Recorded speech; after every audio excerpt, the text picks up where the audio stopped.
Here's a portion of a recent program on Book TV.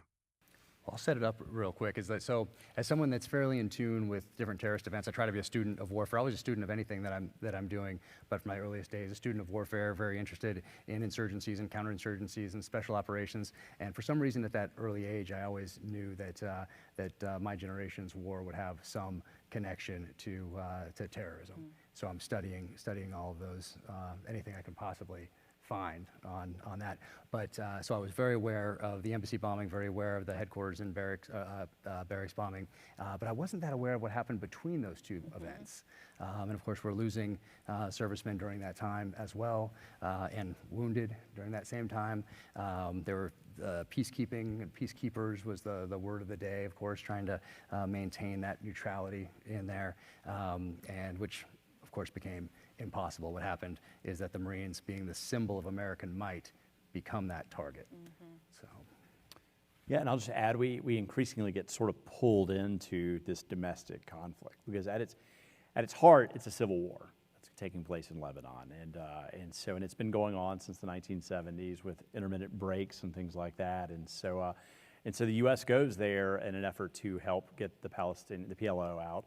And to sort of broker a peace deal and to sort of create some stability so that the nationalist government can sort of then stand on its feet. And what happens is, unfortunately, is we get there, and of course it's this what we hope is going to be a quick in and out sort of gets that mission creep, and it gets drawn out and extended and whatnot, and the Marines are gradually pulled in from the sidelines of this fight to being on the playing field of it.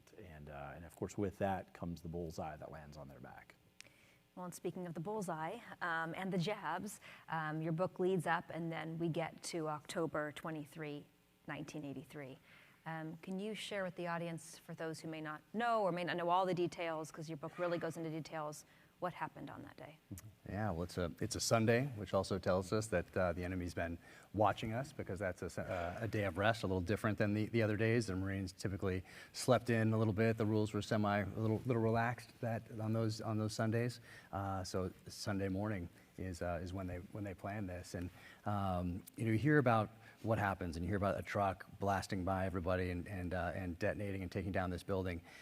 So I was aware of all that, but when you hear it from someone who saw it or who felt it and then stood back up and looked at where the building was supposed to be, that it was no longer there, that's what really brings it home to me. And some of these stories, you can also listen to, we interviewed a few people on the podcast, so you can listen to some of this in their own words and hear it straight from them. And in one great story is a guy supposed to be in that building in the basement developing film, and he's walking across to go do his job, and he thinks, it's Sunday, I'm gonna go get a cup of coffee. So he turns around, goes to get a cup of coffee, and the bomb goes off. You can watch the rest of this program and all of our book programs anytime online at booktv.org.